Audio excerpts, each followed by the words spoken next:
Because we have to cancel a culture that encourages immediate judgments, we're so proud to oppose today's motion that this House supports the normalization of cancel culture. In this speech, I'll be going over my opponent's first two substantives and then giving our first two substantives.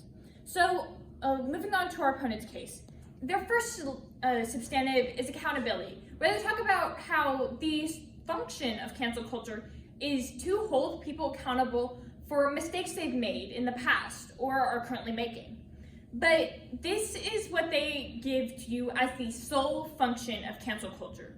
Inherently, this is not true, because cancel culture is used right now to ostracize individuals who may have made a mistake in their past, and this inherently dehumanizes these people to the worst mistake they have made. This is inherently harmful to both the individuals and to a larger society. First, because these individuals are typically ostracized both socially, economically, and politically, making it very hard for them to provide for themselves and people who depend on them, because most of their means of, most of their connections and means of getting economic stability are taken away because of a spread of cancel culture, but also because society is more susceptible to cancel culture when cancel culture is increased on their side of the house. But they also say in the accountability substantive that they incentivize change. This is something that they don't access in today's debate, because they are only incentivizing a lack of discourse on social servers. This looks like echo chambers being made to solely hold one idea and one course of discourse, rather than making these social platforms what they were meant to be, in avenues of conversation.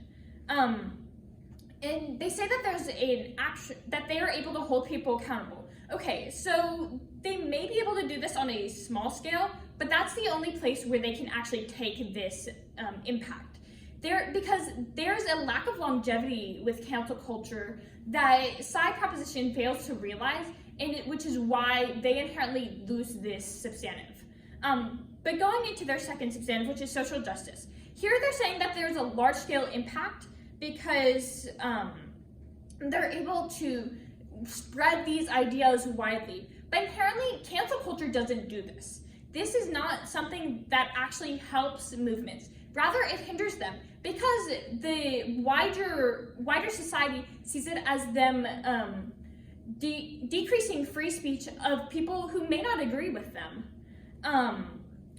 And then they say that they're able to address large issues, but this isn't true, because cancel culture is very centralized, meaning that it has very few effects on a wider society. Now, going into our case, we define cancel culture as using means, whether in person or through social media, to ostracize people from a wider society.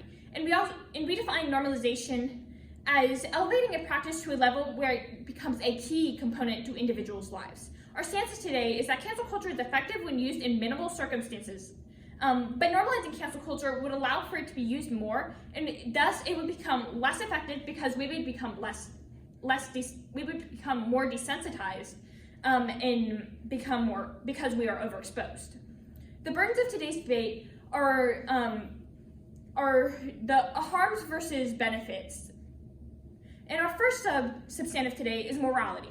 So the practice of cancel culture inherently encourages conformity within society by enforcing an intolerance of dissent. This looks like a societal push towards authoritarianism, where society won't allow for dialogue, but there's punishment for people who agree to voice their own opinions. This is inherently harmful to society, because this means that we're pushing people, we're decreasing conversation, meaning that we're inherently letting one group take power here. This is because the people who are able to control social media or have the power, meaning that they are likely to ostracize individuals of certain groups But then there's also, this also allows affluent people in society to solidify what they believe as enemies in other people. This can look like the GOP representative Donald Trump in 2016 using the email scandal against Hillary Clinton to make her the enemy of his party. This inherently allowed him to get an increase in voters, despite this information not completely being true. And overall, the impact of today's debate, or the impact of this, is that there's echo chambers, that there's a lack of discourse. And this is something that the side proposition should not be advocating for. If they are advocating for accountability and justice, there needs to be open discussion in society as a whole. But the second point here is that there's a lack of standard. Even if on their side of the house, they do somehow create change, or like they do hold people accountable, there's a lack of standard for what exactly this accountability looks like. On their side of the house, it can look like boycotting businesses to inherently getting people fired over things over small mistakes. And these punishments inherently harm these movements that they're trying to help. Our second substantive is viability. So inherently on their side of the house, they're advocating for an increase of use of cancel culture. This leads to the overuse of cancel culture, where it becomes minimally effective because people are desensitized because it's overused. Once people see things increasingly, cancel culture becomes a joke.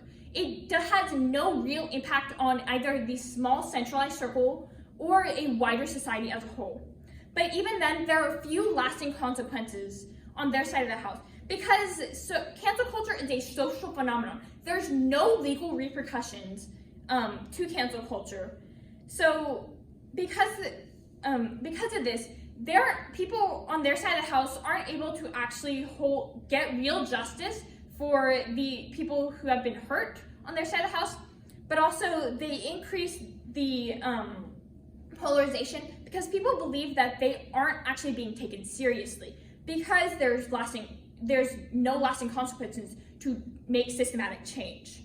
And even then, there's continued use of forums by people on their side of the house because there's no real change within corporations and within bigger groups in society.